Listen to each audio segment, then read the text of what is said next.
All right, baby. Goddamn. Welcome to Showing Off with Brian Newman. And Angie Pontani. At Showing Off, we're hitting our contacts list and beyond to bring you backstage with some of our fab friends and co-conspirators.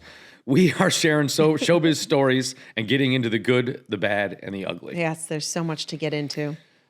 But before we dive into this week's glorious guest, man, Yes. like what's up, babe? What's happening? What's happening with us? Well, I know we're always got something going on. We're always sticking and moving like Muhammad Ali. This is definitely one of those weeks where there's so much going on that I actually don't know where I am at any given second. I know it's been a little bit overwhelming. But I try to take a deep breath and just say I know I can get it all done. Yeah, I mean, like we have the holiday shoot, right? Because I have a record coming out. Yep. We're doing like Christmas Surprise, EP. surprise. Surprise, surprise. We have a Christmas EP coming out. It might already be out already by the time this podcast gets to air. But we have the photo shoot the day before Halloween. Yes. And then, of course, the Which weatherman. looks like it's going to pour now. It's going to pour 99% chance of rain. And we're supposed to shoot in the 32 Ford Roadster. Yes, absolutely. So, I've got a new Christmas tree that I have to set. Now, this is all like in the midst of like Halloween mayhem too, right? Mayhem, yeah. I've got a new Christmas tree I've got to set up. I've got tons of presents that I have to wrap. Yeah. And I have cast a little pink bunny and an elf who's totally uncooperative with me. So I have to,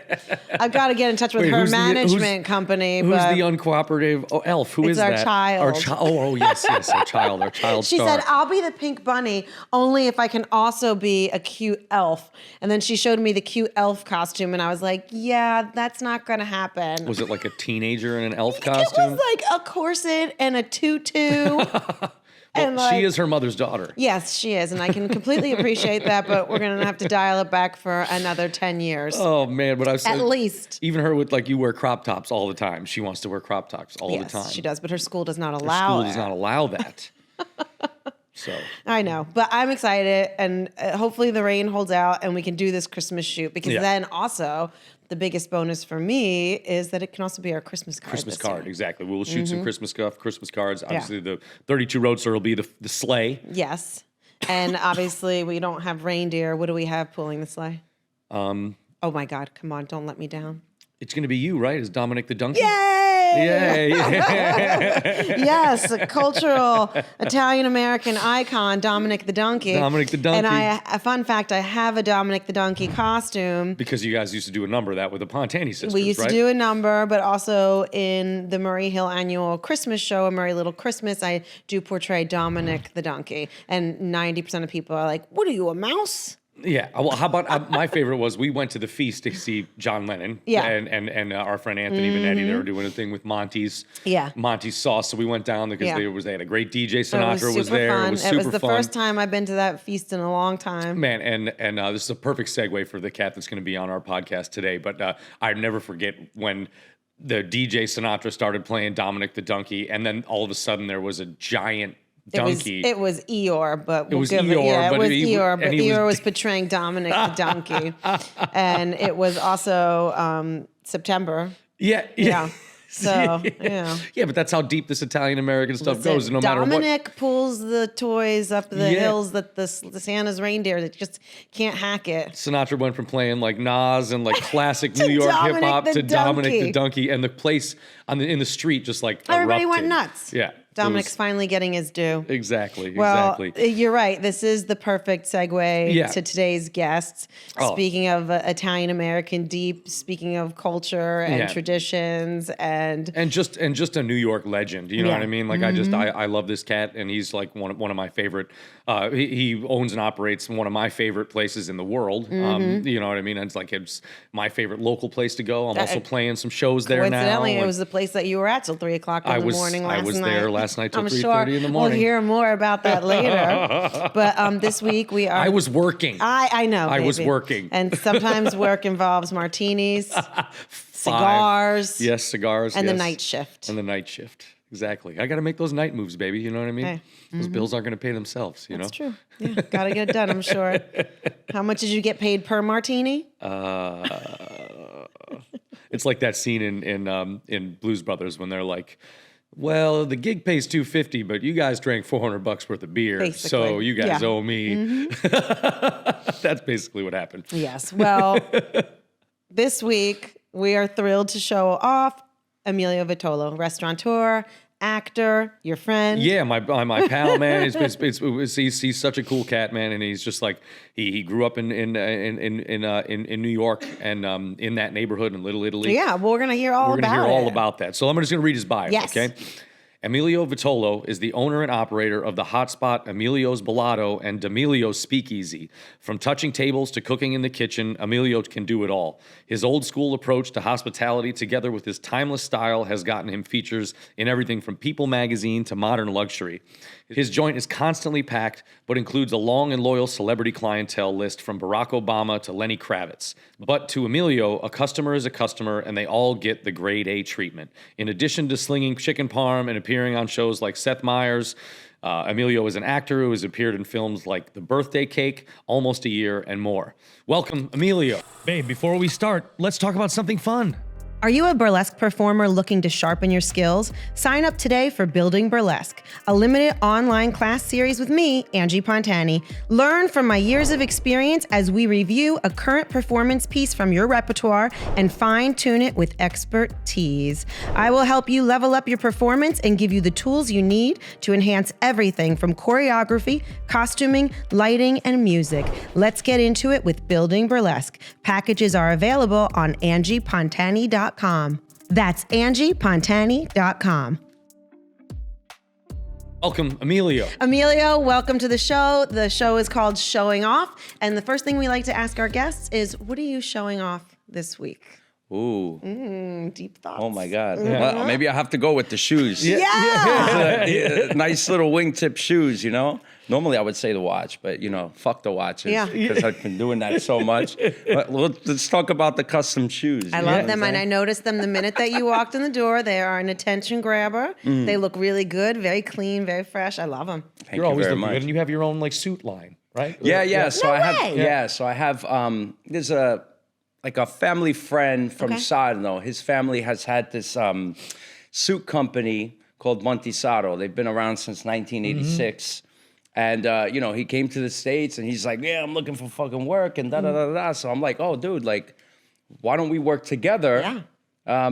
I could get you a lot of clients and stuff like that. So what I do is for a lot of my friends who do like red carpet events and stuff like that, I have them pick out all their stuff and, they'll put on one of a kind type suit. That's so amazing. we called it Emilio Montisato, but it's only like a appointment only type thing. You know what I'm saying? That's good. Yeah, And so everything's we do manufactured everything. in Italy? In Italy, Yeah. yes. Yeah, Yeah, that's kick-ass, in Italy. man. So it's very cool. I mean, like, I'm like, why the fuck?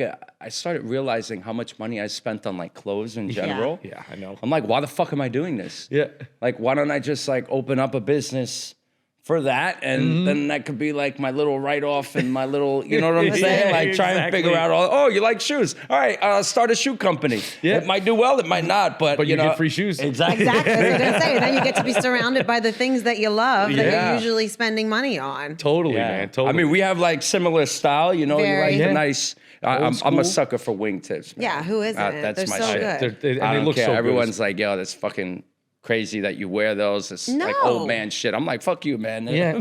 No, Beautiful it's- shoes. Yeah. Wingtips are the coolest. It's like think such a so. statement. It never goes out of style. It's like, Yeah, and you always look the best. So whenever I show up, at D'Emilio's or D'Emilio's, and it's like I see it. Walk in, you're always dressed to the nines. In the summertime, in the wintertime, in the whatever, winter, spring, summer, you guys fall, both are. And I Thank think you. that plays into a lot of your successes, right? Like it makes you stand out. People get a great first impression. Like what has driven like you, because it takes effort, right? Like Yeah. it's easy to get up and put on a pair of sweatpants and a t-shirt and roll out the door. But like what's the driving force every day to like keep it together? Yeah. Ooh, I mean, for me, it's just like the second. I'll be honest with you. The second I had a kid, I was like, "Holy shit, I'm a fucking father Yeah. now." Yeah, like, yeah. I got to get my shit together. Yeah. You know. So it's like back in the day, I didn't give a fuck. You know, I just like put on like a crew neck and maybe a pair No. of dress pants. No, but like a nice Yeah. cashmere or Yeah. always look that. the merino wool fucking sweaters. Like totally little and then put, pullover. a pair of slacks on and nice dress shoes, and that was it. Yeah. But, the second I had a kid, I was like, oh, shit, man. Like, I got to start getting my shit together and dressing very well. Oh, I love because that. now I got, a You're kid done. that's going to be watching me every Yeah. fucking day. I don't want her to remember me as, like, the guy that wasn't dressed up and fucking, you know, I want her to have this image of her father where it's just like, oh, my father was a classy guy. He dressed up all the time and he was very sharp. Yeah. You know what I'm saying? Very handsome man. You know, like that's my the impression dad. I want. My dad would go to work in a suit every day. He would put a carnation in his pocket sometimes. Like he was that is like one of my core memories of my dad. And all my friends, everybody would just be like, Dad's so cool, man. It's great. Wow, like, because it makes you stand out. Plus, I think it's good, too, because when, God forbid, when they do start dating, because we both have girls, that, like, you know, I always tell Angie, like, she better, I know. But it's like, I want someone to treat her the way that, like, we treat. You know what I mean? Like, and then go out with someone that's like, because obviously they're gonna have relationships, but you want them to not go out with a schmuck that's dressed like an asshole. You know what I mean? Like, dressing or treats nicely them is a sign of respect. I've always felt that way. You're going out to eat, you're going to a special event that somebody paid for, somebody's family's restaurant that they work hard to make it nice, and like you should show up. You go to a show, same thing. Yeah. Like, what does your aunt always say? Like, if you going to the party, you're not sure what to wear. Always dress up. Because if you walk in and everybody's like in jeans and a t-shirt, you could be like, you're the best dressed. you're the best dressed. And you can be like, well, I'm going to this really great party later. Yeah, exactly. And if they are dressed up, then you win anyway. Yeah, so totally. Then you just fit right in. But but do you feel like that? Like when I put a suit on and I show up, you know, I walk out of the house, I feel like $1 million fucking. Like, it's like, well, you look like a fucking. Oh man, well, you too. But like, time. I feel confident. You're walking around the restaurant. You're feeling good. You're in your home. You're in your element. You know. Yeah. I love that. I love the way a suit makes me feel. It's amazing. It's a great feeling, but at the same time, it's like nobody dresses up anymore. No. Like, it's at the restaurant, there's motherfuckers that come in like with fucking shorts and flip flops. I'm like, yo, are you fucking like who the fuck raised you, man? I know. What the fuck is wrong with you? It's crazy. What the fuck? When I was a kid, when we used to go out to eat, we used to dress up. Yeah, us too. My mother would force us to fucking dress up, and I would despise it because my mother was one of those who would like, you ever see that that video where they have like the brush where the mother's like combing the kid's hair. It's like, ow, you hurt me. That's exactly what the fuck my mother would do. And I would hate her trying to get me ready, but she would always like doll me up. Meticulous. Put me in suspenders, like a really crazy looking fucking suit. Yeah. Like little pinky ring bracelet. The whole thing, man. Do you guys have a dress code? No, I mean, we should have one. It's like hard, when I first opened up the Speakeasy, I had this idea of making a strict dress code. I wanted to curate something that was similar to like the Carlisle Uptown, like a downtown vibe, like classy. Yeah. Nobody wanted to dress up. And I was like, what the fuck? Like, what am I going to have to do to get people to dress up? Nobody wants to do it. So their excuse is like, yo, my shoes are fucking $2,000. My sweatshirt is fucking, $10,000. This is fucking from here. I'm like, bro, I don't give a fuck. What the fuck are you doing, man? Sweatsuit. Yeah. Oh my God. But, it's very funny because, now the crowd is like changing up in regards to Speakeasy. It's like an older type crowd. So we're talking like anywhere from like late 30s to like 60s. Okay. That come by the restaurant. Not the Speakeasy, excuse me. But yeah, it's very cool because, you get guys that, we do a lot of, homie stuff over there. Yeah, you know of what course, I'm saying? Like, man, whatever, it's my place. We just hang out, and then chess is a big thing too. This is so cool. Yeah. I like that age group. I love watching them play chess music. too because they get so competitive. And like Emilio's like, I can't. He beat me. It's like a social club. Yeah, this motherfucker. He's never gonna beat me again. This motherfucker. He's never gonna beat me again. Next time I'm gonna do it. No, because it's tough because I do own the place. I'll be sitting there. And everybody likes to check in every once in a while. I get it. It's my fucking place. They're paying the respects. But when I'm on the chessboard, I'm like, get the fuck away from me. You know what I'm saying? It fucking pisses me off. They're like, hey, what's up? They start asking me questions and shit. I'm like, yo, get the fuck away. Yeah. I know to stay at the bar. Finish this game. Oh, and then afterwards, I feel bad. And I'm like, oh, let me apologize. No, but I know to stay at the bar when you're playing chess. Or I just come over quietly and sit and watch. That's what you do. Do you know how to play chess? And I don't. I don't. I watch. I could teach them how to play. Yeah, I want to see but that. not with these guys. You guys are like they're cutthroat. like You guys are professional. professionals. You're really good. I mean, I just started getting back into it. I started playing when I was like probably 6, 7 years old. But You my said uncle used to force me to fucking play all the right. I time. remember Yeah, you telling man. me that He story. used to force you. Yeah, it was kind of like one of those things. It's like, oh, why did you do this? Why did you do that? And I'm like, who gives a fuck? Like, it's a fucking game. It's got to be good for your Yeah, brain. yeah, yeah. It's You know good what for I'm your saying? brain. But now, as I got older, I'm like, holy shit. Like, everything that he taught me started coming back into play because I'm naturally like a very competitive person, So for me, it's like, somebody saw the chessboard. I had a vintage one just up on display. It was like, oh, is that an old chessboard? And I was like, yeah. They're like, what? Do you play? And I'm like, yeah. I fucking, I used to play back in the day, like when I was a kid, da-da-da-da. And he was like, well, do you want to play a game? And then, him and I played and he fucking beat me and I got so mad. I was so fucking pissed off. I know the feeling, I was like, dude. this fucking piece of shit. Like, he's a nice guy, but I'm like, this fucking matter. guy. Yeah, it's a game, man. It's a It's not a holy game. Shit. It's like I was like, I gotta fuck this guy up. Yeah. So you know what? We ran it back. He beat me again, and I was like, oh shit. I was like, yo, we gotta play. And then I made it my business to start practicing again and getting back into tune. Like Natural show off. yeah.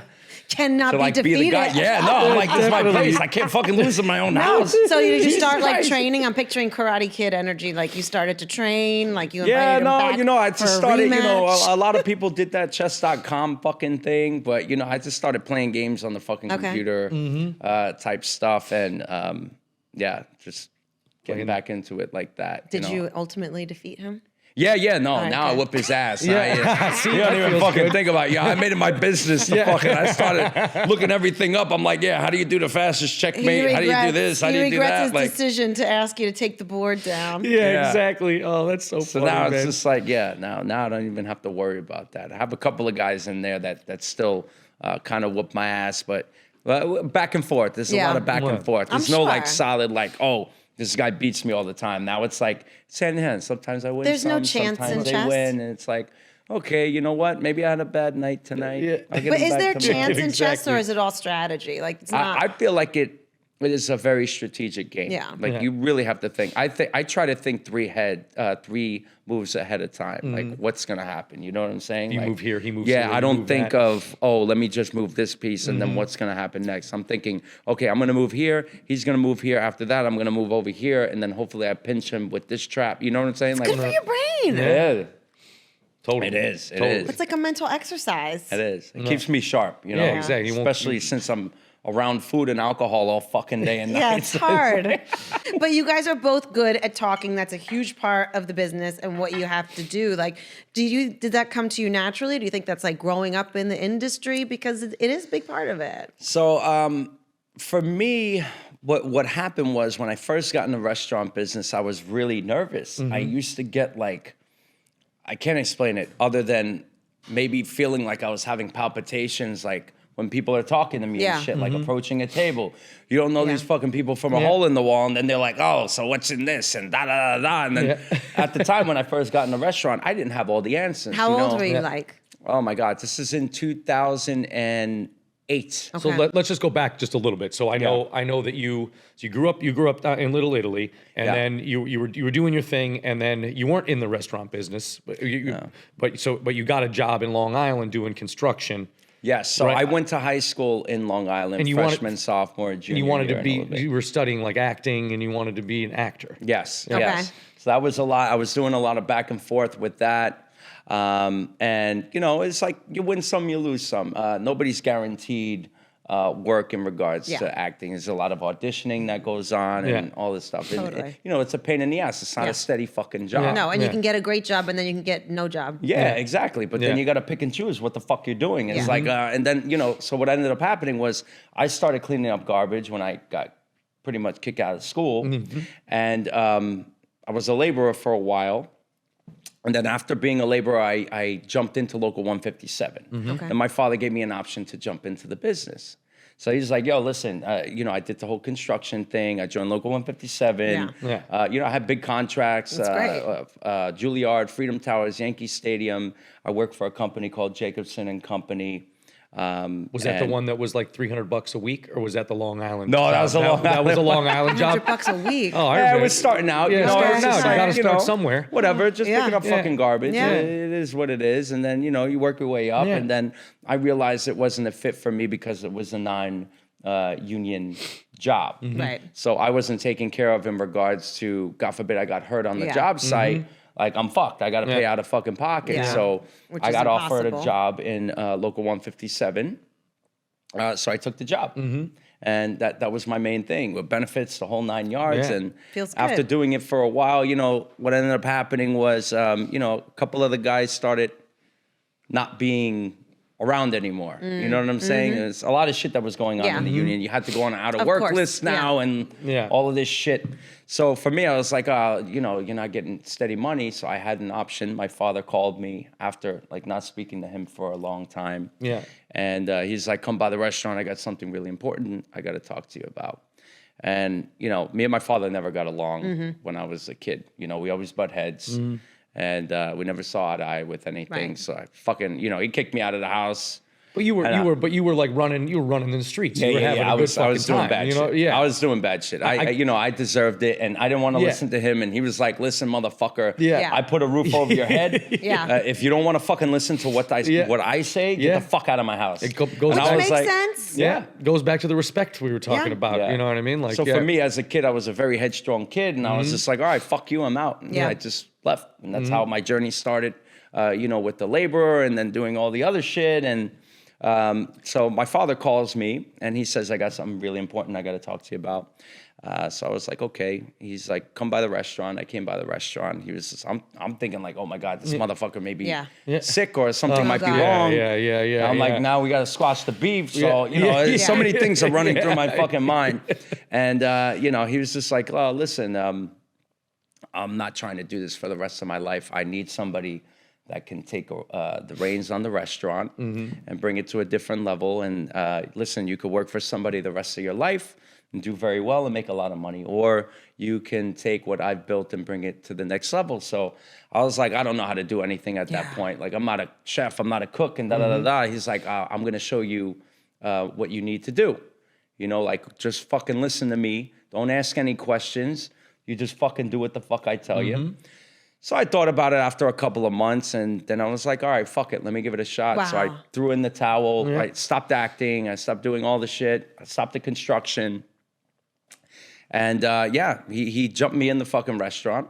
And then he's like, "Oh, you're gonna be downstairs." I was like, "Downstairs doing what?"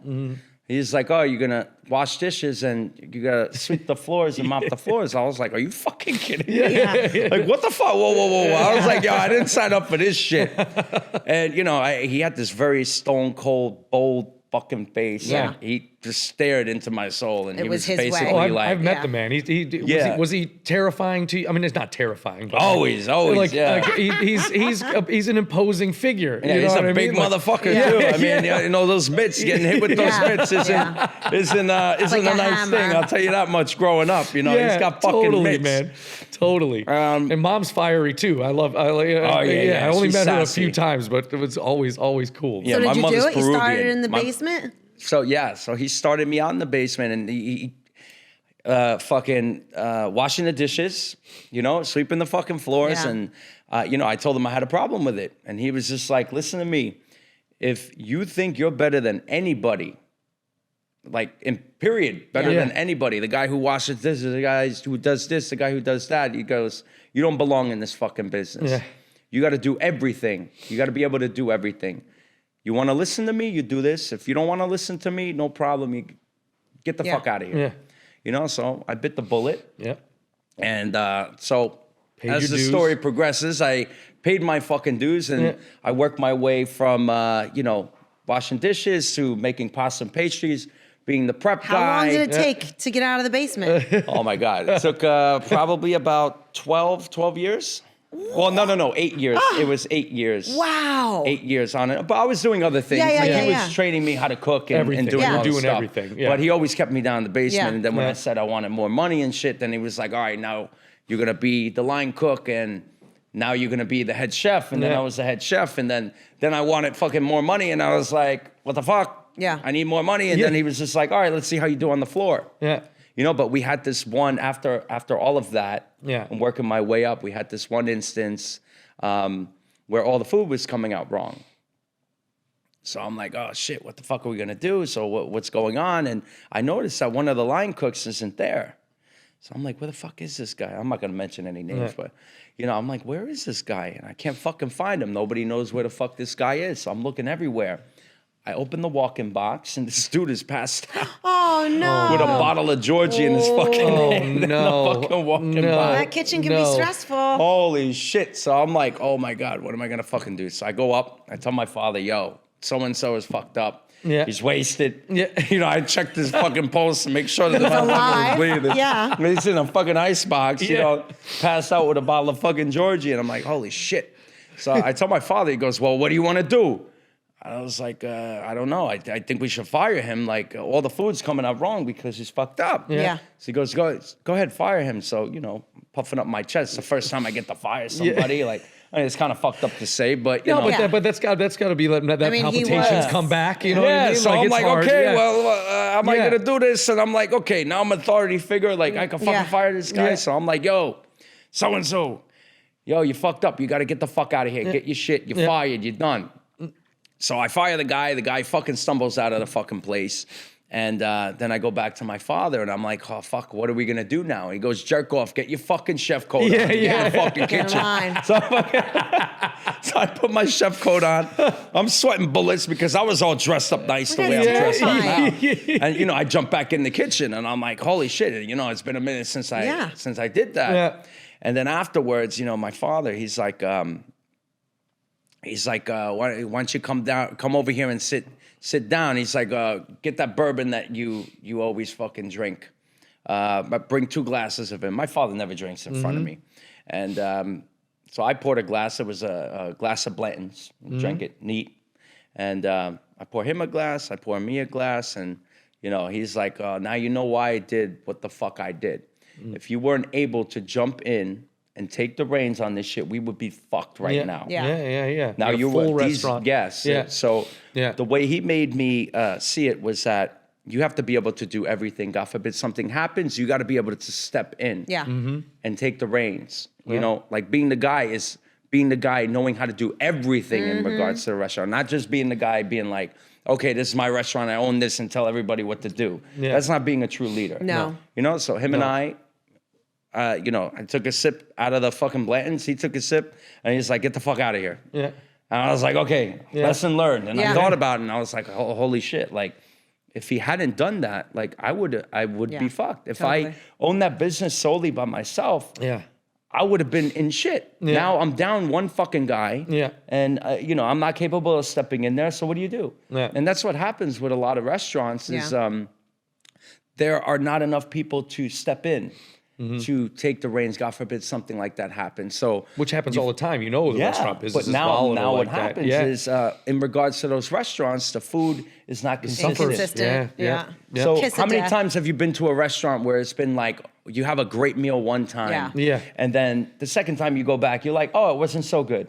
And then you don't go back. Then you don't go back. And then you're like, You're not going back. and then when it comes up and you're like, oh, should we go over there? What about this place? And you're like, It wasn't that good last time wasn't that good. So now, you know, it kind of fucks with your head, and you know, you don't want to go back to the place time and your anymore. money. But you know if you're going to go to Ballato's any night of the week, any time of the year, it's going to be the same Consistency, bolognese that service. you're going to get. It's going to be the same chicken. You Well, know listen, what I mean? Like consistency. You know what I mean? But that kind of training, I think, is like in our business, it's the same thing. And I think that's one of the reasons that our shows and our team works together so well is like we do the same thing. It's like I don't need anybody to carry my bag. I don't need anybody to do my hair, do my makeup, fix the girls' costumes, like choreography, anything that happens, like we know enough elements of it. I mean, I can't play your trumpet. But other than that, sometimes you I can't know. play it either. But And I don't know if you could do my but number. I think He played the fuck out of it last night. I'll tell you that much. He fucking played the fuck out of it last night. Oh, I know. That was my favorite gig I've He done said in he's a had really the long most fun time, last man. night Like, and that he can't remember. It was just such like an old school neighborhood fucking vibe. Oh, it was man. just like, it was so beautiful. I could tell he was having a good time. Yeah. It didn't feel like work. No. We were That's just what he fucking said it hanging did. out. He's like, it didn't feel like I was working No, at I all. would have He's played. like, I would have sang all fucking night, man. I would have I could have stayed there till. It just reminds me of like those old like Jimmy Roselli and like the saloon songs and like all those like Frank Sinatra and Sammy, like all those like late nights they must have had in Vegas that we didn't get to see, or New York or wherever the fuck they were. You know, like just all this behind the curtain stuff. And you mentioned that last night, like about the speakeasy. because this is public knowledge that I didn't even want to play because I didn't want anyone to know that was my favorite fucking place on earth. Yeah, you know what I mean, like that. But I get the weirdos. But I mean, we can still control that shit. I know. I got a lock on the fucking door. If I don't want people to get out, they don't fucking get out. You know what I'm saying? Now exactly. Oh man, but like So you were talking about last night about how the places that your dad used to take you in Little Italy, in that neighborhood, and Nolito when you were a kid, and having all the guys dressed up, playing cards, doing what they're doing, smoking cigars, having espresso. You know what I mean, like that, and like everybody respecting and like that. Just and it feels like that, even though I never got to see that side of New York City. You know what I mean? Like just the respect and the family tradition, Well, what I mean? I think too, like, you guys do a service there where it's like people come in and they feel welcome. And I feel like there's like this culture now in New York and in the States where like you go to a place and they want you to feel like it's your honor that they're letting you in there. Or like, you're serving them and you should be happy to be there, or everything is so like corporate that there's no like human touch. Yeah. And I think that human touch is like so freaking important. It makes people feel welcome. And it's like a novelty now. But like for me growing up, that was every place we went. Oh, hey, Pete, Louise, welcome, kids, the family. Everybody come and sit down. Oh, Joe's working in the back. It's like, you feel at home. And that's like, everybody wants to feel at home and welcome ultimately. For sure, you're talking about family owned versus these corporate fucking places. Which is crazy. Which is different. So now I'm hoping that what happens is we get back to the family owned businesses. Because so many of them have went out. And that's the way it used to be. Yeah. You knew everybody's family who owned the restaurant, everybody owned the deli or a restaurant and or a bodega or, you know what I'm saying? Yeah, like everybody that was there in the spot all knew each other too, because they're all from the neighborhood. They're like self-supporting like little ecosystems. Yeah, exactly. And it's not like that anymore. Well, it's hard. I mean, how hard is it to own a family business? Well, it's very tough because you're not available. Yeah. So it becomes like the ultimate relationship where you cannot look away for a fucking second. You gotta be on top of it. It's like a baby. All the time. Yeah. I mean, when I'm not there and I look at the numbers and I'm like, motherfucker. Yeah. Now, sometimes I feel like just being like, yo, just go there. Let's spend money, motherfucker. Yeah. Everything's gonna be fine. Yeah. And, but people want that genuine sense of hospitality. Yeah. And that's what's missing in the world today, I feel like. And listen, you could go to all these corporate fucking places, like whatever. Some of the food is great. Some people pay for the ambiance and stuff like that. Or the Instagram picture they can take. But it's all like fucking bullshit, you know, because from the second people are outside to the second they come in and sit down, everyone's on their fucking phone. I know, Yeah. I know. And it's like, it's annoying. I hate it. Yeah. So I have this strict policy for me where I don't allow fucking phones. That's I don't give a great. shit. Yeah. I don't want them around. I think it fucks with the vibe. 100%. And it also fucks with the person that you're dining with. Yeah, Yeah. but that's what you see now. Yeah. You see these people that are just like you said. You get around the phone, and last night, to take it for an example, I texted you when I walked in, Ange. I said, "I love you." Yeah. I'm going to have. I'll see you. I'll text you when I'm in the car. You See know you what at I mean? 5 a.m. Yeah. Well, I didn't say that, but she knew. figured She it. fucking knew. She knows. She knew. Yeah, fucking I yeah. know. We've been in this game a long time. My fa- No, but all for part of me, the that's like my living room. Yeah, absolutely. Like I love it. Like that's like my home, away from fucking home. Yeah. Like Totally, man. And that's what everybody makes it so respects special, what I you built, know? and I built that place with my fucking bare hands. Yes. That's amazing. Like I'm talking about all the your ceiling, Literally, 'cause the you got the- walls. construction work, and Yeah. you knew, you learned all that stuff from doing those jobs, and Yeah. man, and that's you're self-sufficient. How long has to the work. speakeasy been open? It's since 2022, I want to All say. right. 2022. That's great. Yeah. Is it stressful doing both? Is it? It is. It's a lot of work. It's a lot of running back and forth. But like me, I don't go to the fucking gym. So now you it's don't like need me to. fucking like, Yeah. walking. I'm like, I'm at the restaurant first. And I'm like, fuck, I got to go around the corner and make sure this At least it's person's just taking. around the corner. And I'm like jogging Yeah. to get around the fucking corner. So I'm running in and out of Getting the your fucking steps building in. all Getting over your the cardio, fucking bro. place. You're Yeah, getting I'm getting that my steps cardio. in, Yeah. So, yeah. it's a gift and a curse. But, Yeah. I'm blessed because I feel like that place would not be what it is if it wasn't next to the restaurant. Yeah. And I feel like God works in mysterious ways and fucking, it just happened to be like, oh my God, like this place is coming up for rent that is right next to my fucking restaurant. Like I have to jump on this. I don't know where this is going to take me. Yeah. And it was kind of like one of those things where it's like I had a whole bunch of money saved up and I took a chance. Yeah. That's awesome. You know, I saw the edge of the fucking cliff and I was like, this could go horribly wrong. Oh, man, and I it's could perfect. fucking blast all my money away and I'm going to be fucked. Yeah. Or this can go very well. And, you know, I was like, fuck it. Let me Jump see off what the the cliff. hell's going to go on and take a chance. And, you know, in my experience, like, and all the shit that I've done in my life, the only way I succeed is by taking that chance. Yeah. And I feel like that's what it is for a lot of people. But then on the flip side, you have a lot of people who are afraid of taking a chance. 100%. You know, you'll never know unless you fucking take your chance. No, So totally, man. You know hard to what? take My chances. advice to everybody out there, you know, is take a fucking chance. Take a chance, you know, man. take a chance. Well, and I Exactly. like something that you said earlier when you're talking about like when you first went up to the floor and like you were going around to the tables and like you were nervous to talk to people. Yeah, oh like, my but God, you're that so feeling fucking natural, but you did it. Like Yeah. it's scary taking the chances, but then you get through it and Well, I mean, it's the same with acting, right? Yeah. So I used to get the same way with fucking acting. So, you know, I had a conversation with one of my buddies this when I was a lot younger, and he's like, bro, if you can't get over the stage fright with the cameras and shit, he's like, I don't see you being a good actor. Yeah. You're a good looking kid. But he's like, that could only bring you so fucking far. You got to get used to this shit.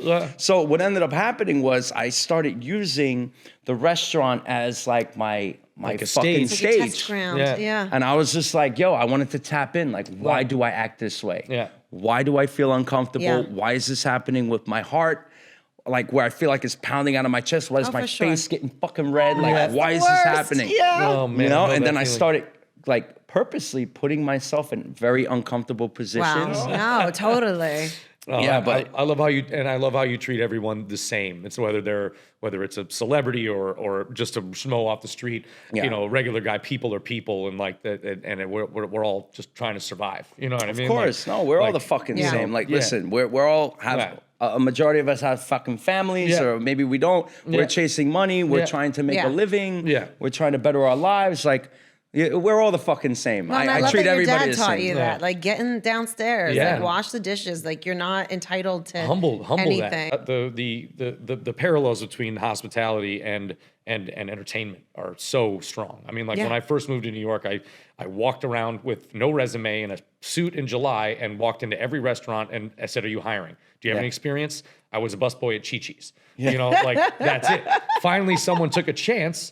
You know, and gave me a job. Yeah. But then, like, I started as started as a back waiter, busboy, and then you work your way up and all this stuff. But working in the restaurant business, from all the way up to a general manager at a high-end steakhouse and every job in between, taught me that humility and that everybody is, you know what I mean, that hard work ethic. It was just and being on stage, like you're saying, touching tables and you're using it's your the same. acting. You Yeah. know what I mean? Yeah. Like you're using your acting to you're on a stage, you know? Emilio, the Ballatos is your stage, you know, and the Speakeasy is... Well, we also all use our skills to give people a vacation from their lives, right? Yeah. Like we're where they go to spend their Yeah. time and their money and to enjoy something Yeah. in this like stressful world. Yeah. So to curate a space that delivers that so beautifully with such like a long-standing success that everybody is so excited about, like that's like awesome. And those are your influences that create that space. Yeah.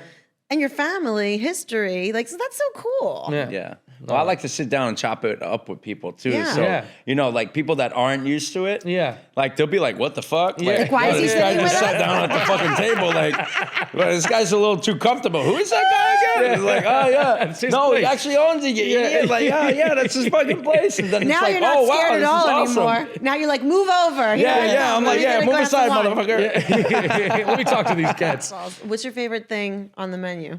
Oh, man. So for me, linguine alla vongole. Oh. I can I make love that it. fucking dish with my eyes closed. Really? Oh my God. That's Yeah, my favorite fucking I love dish. that. I That's used so to good. enjoy making it so much. Like, oh my God. Chucking the clams Yeah. from start to finish, like that dish is just, it's a very simple dish, but when you take the time to do it and you do it right, oh, it's so rewarding. It's beautiful. Last night, there Yes. was somebody dropped off like a Yeah. bag of fucking gabagool. That's Spanish. mine. Angie. That's Yeah, mine. Angie I get from that Spain. smuggled in from Spain. Oh, my God. And we couldn't connect, so she said, I'm going to bring it to the show. And I said, don't let Brian eat it. I came down this morning, I saw it. I was like, I will share it with She can you, share. but I'll I have a have couple to get pieces. some nice bread. I got to get some nice Nice olives. I'm Rioja. going We'll to make get a some, thing. we'll get make some it nice. Spanish wine. You know, Yeah, nice and then we'll have a enjoy it. Spanish feast. I have to say, man, man, that ham-on, the Spaniards can. Yeah, they do it cure very well. Very well. Yeah. Like it's so beautifully dry. Like it's not that fatty. Like I love prosciutto, but man, I'm gonna crush that ham-on. As soon as we get home. Yeah, that's what I want. I'm like, That's people, on the if agenda. you like me, don't bring me flowers. Yeah. Can you bring me cured meats? Yeah. Cheeses, olives, olive wine. oil, Yeah. and wine. And Yeah. wine. This is my 5 keys to happiness. I love it. It's going to be I my love it. self-help book. That's what I'm going to write about. Oh, Beautiful. Yeah, right? What more do you need? All right, so listen, we've prepared something special. Yeah. All right, at Showing Off, we like to play games and we tailor them to our guests, Oh, right? shit. All right, here we So- go. What This do is we gonna get be tailored to you. And Brian doesn't know anything about this because you guys are going to be playing against each other. Oh, Okay. What's the grab the white The game is board. called What You Know About That. What you know about? What you know Oh, about what that. you know yeah, about what that. you know about, like Oh, a watch watch. you know about. Oh, Yes, fuck. because I know. Oh wait, you're wearing a watch Oh, too. hold on. I can't talk about my watch yet Okay, because all I right, know all you guys are watch collectors. So I do have a collectible watch, and okay, I guess I'll talk about it. I have a Pops watch. So I wore my Pops watch today because I know that you guys collect watches, and I was just wanted to fit in. Okay. I love it. If you want to talk to me about it later, I'm happy to discuss. Happy to I discuss got your Swatch Pop watch you got in the 80s. Yeah, no, this is from the 90s. This is the Oh, 90s? come on, these were so cool. They were cool. They were cool. And you could put it on your wrist too, like Yeah, with a, but don't. It's going to go to a Okay, question all right, later. all right, I'm sorry, I'm so sorry. I'm going to ask you a Oh, God. question. I'm gonna You lose have this. to write down the answer. It's mostly multiple choice or true or false, and then we'll tally it up and see who wins. Oh, okay? God. I have a feeling I know I'm how gonna this lose. is I'm gonna horrible go. at shit like this. No. You're going to be good. You're going to be good. I All always right. second guess things. Don't go with your first instinct. Okay. All right. First question. and I really don't know any answers. No, so- he doesn't. He doesn't. I don't know. I accidentally put them in his binder, and then I had took them off, took took it them away. away. It's all good. All right. The first wristwatches were made for women and considered decorative jewelry. True or false? Oh. I have no idea. All right. Okay. The oldest registered watch brand in the world, registered in 1735, is A. La Mondo, B. Blancpain, C. Patek Vacheron. Vacheron? I don't know. Oh, Vacheron. La Mondo, Blancpain, or Patek Vacheron. Oh my Is God. Patek Vacheron? Patek Vacheron. No, it's either Patek or Vacheron. Vacheron. Well, that's the option, so maybe somebody's trying to trick you. Oh, okay. Can't get nothing okay. past you guys. Jesus. What do you call a watch that winds itself using the motion of the wearer's wrist? A. Mechanical. B. Automatic. C. Self-regulating. All right. This watch company is known for its Speedmaster model, which was the first watch worn on the moon. A. Casio. B. Omega. C. Breitling. What does Rolex? Hard, Angie. These What? are hard. These are No, hard. they're- well, I'm sorry. I get really into research. No, fucking Jesus Christ. That's what What- she was doing while we were drinking last night. Yeah. She's like, I'm gonna fuck these guys I'm up. like, you want to fuck with me? I got you. This game just got Oh my harder. What does Rolex call its two-tone watches? A. So stupid. TT Exquisite. B. Rollosaur. C. Multitone. But you better just guess a letter and pray. Wait, what were the options again? The options for the Rolex two-tone watches: A. TT Exquisite. B. Rollosaur. C. You're not saying any of these words right. Well, that's just part of the challenge Okay, as all right, well. all right. I'm just gonna go C. with A. Multitone. Okay. know either. Two more. All right. What's the most expensive watch in the world? A. Graf Diamonds, the Fascination. B. Patek Philippe Grandmaster Chime. C. Oh, my God. Breguet Grande Complication Marie Antoinette. What? Don't look at me. These are names of watches. No, I know. I don't You even know. chat GBT this shit? All right, last one. Good luck, because I know neither you know the answer to this question. Okay. How many ways can you wear a Pops watch? A. 3. B. 12. C. 6. A Pops watch? How many ways? Oh my The God. one you got How on many there? ways can you wear a Pops watch? Yeah, there's lots of different ways you can wear it. That's what it was marketed with. So 3, 12, or 6. Holy Okay. shit. All right. Okay. Brian, you get your final answer down? Yeah. I mean, All whatever. right, we're going to work in reverse. There are 6 ways you can wear a Pops watch. You can wear it on your clothing, you can wear it as a necklace, a pocket watch, a wall clock, or as a magnet. So there's 6. So what was the answer? The answer is 6. All right, I got that. All right, the most expensive. right? Nope, I got it wrong. The most expensive watch in the world is the Grandmaster, Graf John. Diamonds. No, what? Yeah, the Grandmaster is 31 million. The Graf Diamonds Fascination is $55 million. $55 million. The I got that Patek one wrong. Grandmaster is 31. I got that one the wrong, Brequet Grande Complication Marie Antoinette is 30 million. 30 It's a million per letter. For a Marie Antoinette? Yeah, I don't know. It's the name of the watch. Wow. All right. I gotta do my homework. The Rolex two-tone. Did anybody guess B, Rolesaur? No. No, I didn't. That's what it is. That's what they call their two-tone watches. I got that one. I just want to say my father's a jeweler, and I called him, I'm and the he worst. didn't know the answer to that one. He didn't know the answer, but he knew the answer to the rest of them? He knew the answers to most of them. The watch company known for the Speedmaster model, Moored on the Moon. Omega. Did you get that one, B? That was C? Yeah. No, B. No, I got that. The Omega watch, was the first. I knew it wasn't Casio, but the I thought watch, it was right. yeah, the Casio. The watch that winds itself using the motion of the wearer's wrist. B, automatic. I got it wrong, too. All right, the oldest registered watch brand in the world, 1735. B, Blancpain. Blancpain, I got that. I was trying to trick you guys with the Patek Vacheron. Yeah, I was 'cause like, that's- yo. Yeah, I really no, got but then you got stuck me. on It was that. kind of like a mind fuck, and I was like, wait a is minute. that- Did I miss something over here? Because I know Vacheron's been around for a very long time, Yeah. longer than Patek. Yeah. So So yeah, I tricked you. You did trick. That was a good trick. that was. That fucked me up. And the first wristwatches made for women. Did anybody say true or false? True. It's true. Yeah, I said false. It's true. And they were popularized by soldiers who wore them on they put bands around them and wore them on their Oh, right, wrists. because they were just wearing pocket watches Yeah, at the because time. they didn't want to go into their pockets. So when they came back from World War I, that popularized it and destigmatized it as a lady's accessory. Yeah.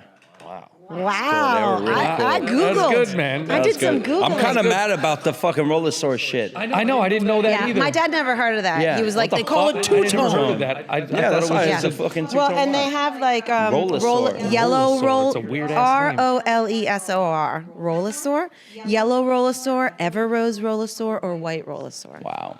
Well, Emilio, that you fucked still me beat up. Brian, so we have a special prize for you. A bottle of homemade red wine. Oh, beautiful. From our neighbor in Marine Park. Ooh. So I'm gonna get fucked up with this. Maybe I'll get lucky. Don't get blind. You'll get a good one. Emilio, what's going you. on? What have you got coming up at the restaurant, at the Speakeasy? Any acting stuff coming up? Anything going on? Well, I'm helping produce these 2 films right now. One was sold already, and then the second one I'm working on. I believe in them so much. Yeah. And then moving forward, I have 2 scripts that I wrote. And my buddies have a couple of scripts that we have floating around too. So that's great. Yeah, That's I'm just exciting. like, you know what? I take it as it comes. If it happens, it happens. If not, I'm not gonna go fucking crazy over it. Like I'm doing very well to begin with. This is just like a passion type thing for me. Like I really enjoy working on set and acting and stuff like So that. fun. So, and then we also got you. Oh, man. You know, he's a new addition to the family. Yeah, I know. So, you know, I'm looking forward to, you know, everything that we're going to bring Yeah. to the Speakeasy in you've regards been to his doing- performances because I gotta come by he was one night. phenomenal last night. Yeah. Oh, my Oh, God. man, thanks, You would man. probably Thanks, cry. I was looking at him like, oh, my God. Fucking Brian, this is fucking amazing. Like, I'm looking at it, and he was having so much Oh, yeah. fucking Oh, fun. man, it was like, just you know how great. sometimes you get musicians that just show up because they know it's like, Yeah. oh, yeah, I'm getting paid for this, so like, whatever. He was so invested in the fucking night and just having such a good time. And you could tell, and I feel like the crowd, the energy that you pull from that is like, everyone's like, oh my God, this is such a It's genuine, contagious. Yeah. beautiful fucking thing. And then we had man. Cedric fucking Yeah. out of nowhere. The That was motherfucker was crazy. just like, yo. Cedric the entertainer. He's like, yeah. He was like, yeah, I want to fucking perform. And was- you know, I get a message like, yo, is it okay if he does it? Would it be out of line for him to do it? I'm like, let me ask Brian because this is his thing. Yeah. You know what I'm saying? So if he's okay with it, then it's okay. If he says no, it's fucking no. Yeah. You know what I I'm would saying? never But say he no. was like, fuck yeah, man. Like, let's do it. And That's then, what you we know, do, man. I love it. He got on and he played What did he sing? He performed. He started singing like "Addicted to Love." Yes. And then he switched it up. He switched it up in the middle, and he went to Nature Boy. Yes. What a switch. Yeah. And then flowed. It was like, what the fuck is going on? Addicted to Love to and Nature Boy. then Sean Fitzpatrick just started playing Nature Boy, and he kept singing. And then we had Dwayne Duggar, who I met. He's plays with Bruno Mars for like 10 years. He just moved back to New York, so he's in town. We've been hanging, and he started playing beautiful shit, and it was so crazy to hear Cedric the Entertainer sing Nature Boy and so beautifully. Yeah. That's amazing. Like he wasn't even being funny. I mean, he was being funny, but he wasn't like funny with the song. No. It was very cool. He threw it down very nice. He threw it down. I told him, I said, you ever need a jazz band, we'll fucking put a record out. Let's do it. Man. Oh, I love that. I'm great. going to come down one of these nights. No, you're not allowed at Too late. You're not allowed at Emilio's. Too late. I don't want to see you there. I know the owner. That's my fucking hangout. I know the owner. God damn it. Damn, see, I told you. There you go. It happened. I told you, man. It happened. Me and Sammy are coming. Yeah. Oh God. Emilio, where can everybody find you guys online if they want to follow you on the socials? Oh, I mean, it's just my name. I just So it's Keep just it Emilio simple. Vitolo. That's it. That's it. And then the Ballatos is just Emilio's Ballato. That's it. I have both accounts. So if you guys need anything, you let me know. Man, thank you so much, baby. Thank you for Emilio, having me. thank you so much I for being appreciate you here. guys so much. Before we dive in, let's take a moment to hear from our sponsor. This Valentine's Day, join the cast of After Dark as we pack up and head to Alexandria, Virginia for After Dark in Loveland at the world-famous Birchmere. This Valentine's Day tradition is the perfect way to celebrate. Enjoy dinner and a show with family, friends, lovers, and us. So grab your tickets for Saturday, February 14th today on Ticketmaster. More information is available at birchmere.com, BIRCHMERE.com. Don't wait, this show will sell out. Man, wow. Well, that was just, man, I love that cat, man. Yeah. Emilio's just, he's the man. Everything, it's always just so real and so just beautiful, man. Yeah, Beautiful absolutely. stuff. And there's so many parallels between the hospitality business and show business. I think it's just, they're like brother and sister. Yeah, absolutely. They're all about showing off. You're showing off your food. You're showing off your cocktails. You're showing off your music. You're showing off your table touches. Showing off your table touches. Exactly. I mean, I learned so much about showbiz from working in restaurants. At a high level, low level, anywhere in between. It's about that hospitality. And when I go on stage, I always say I'm just a glorified bartender. I'm just not making drinks. I'm serving up lyrics. Well, you know? And because you think about it, it's like one of those spaces that you have to be on. Yeah, when all you're the time. on. Yeah, you can't not be on. If you're not on, people are not going to No, come. they're not going to exactly. Your whole thing has to be on all the time. No, that was really fun. I can't wait to come see you there one night. Damn it, it'll ruin my favorite place if I start hanging out at my favorite place. No, I'm just kidding. I don't really hang out that much, so we're good. I know, it's good. You definitely won't be there till 3 a.m. That's for sure. No, unless I'm getting wheeled out. Oh man, but man, thank you guys for tuning in to Showing Off, where we kick open the stage door and get into or the restaurant door, kitchen door, kick in that stage door, kitchen door, into everything it takes to make magic showbiz restaurant moments, delicious on moments. stage, delicious moments on stage and beyond. Yes, absolutely. Go ahead, baby. You got this. Oh, okay. If you want to share a show off or submit questions, drop us a line at showingoffpod@gmail.com. Follow us on Instagram, TikTok, and Facebook at showingoffpod. And don't forget to leave a rating and a review, because that really helps us. Helps us. Yeah, I like help. I like help. All I can get. You're better at the credits than I am. Okay, I'll read the credits. Those names I'll read the quickly. credits. All right. Showing Off is brought to you by Base Creatives and produced by Scott Frederick, Ellis Frederick, Ariel Nissenblatt, recorded at Wolf Studios in Brooklyn, New York with sound engineer Wolf Taylor. Our theme song, Take Me Back to Brooklyn, is written and performed by Brian Newman. That's you. That's me. Good job. This has been Showing Off by Brian Newman. And Angie Pontani. Love you, baby. Love you. You're the best.